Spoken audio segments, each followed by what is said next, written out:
I was trained as a spy in sort of the traditional sense of the word, in that I lived and worked undercover overseas, pretending to work in a job that I'm not, and even being assigned a name that was not mine.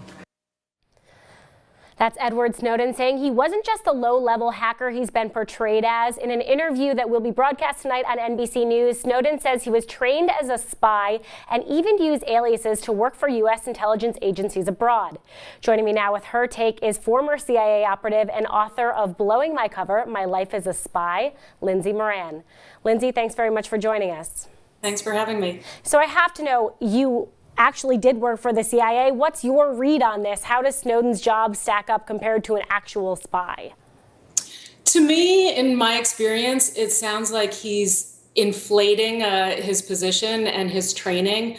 And it doesn't entirely surprise me. I mean, I've always supported and applauded what Snowden did, which was, I think, to bring to the forefront a very important debate that needed to happen in this country about government abuse of power and government overstepping its bounds and monitoring American citizens.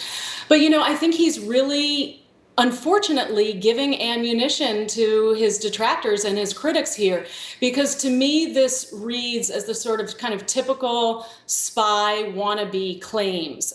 For sure, he didn't go through the tradecraft training and paramilitary operation training that everybody who's in the clandestine service, which is the operative branch of the CIA, did.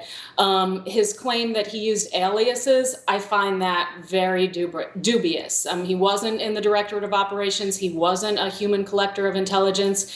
And I have never before heard of someone who was in an IT or analyst position using aliases that way or operating the way that actual spies did. What are some of the responsibilities we would have expected from an analyst like Snowden? I mean, is it strange that he was working abroad for the CIA and NSA? Is that pretty normal for an analyst position?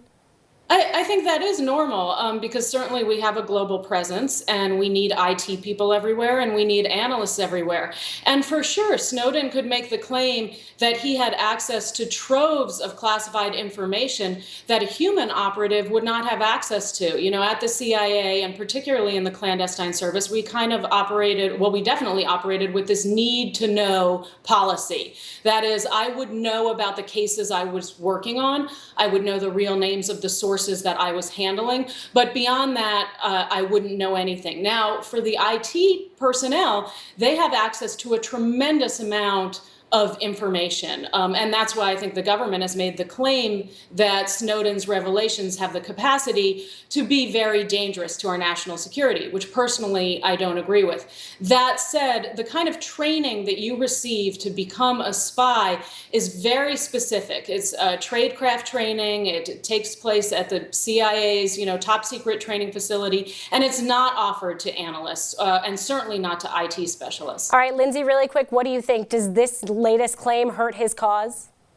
I think it does hurt his cause because, as I said, I think it gives ammunition to people who will say, well, he is a traitor and he's also someone who's clearly not motivated by any idealism, but rather motivated by his ego. Within the CIA, admittedly, the people in the clandestine service are kind of condescending to everyone else. And my kind of armchair psychology take of it is that probably really angered Snowden. I think he was in large part motivated by his ego, by a desire for revenge. That doesn't take away from the fact that he revealed information that personally I think we as Americans did deserve to know. But I think he does nothing for his cause by kind of making these sort of James Bond claims of grandeur. All right, Lindsay Moran, really interesting take. Thanks very much for joining us.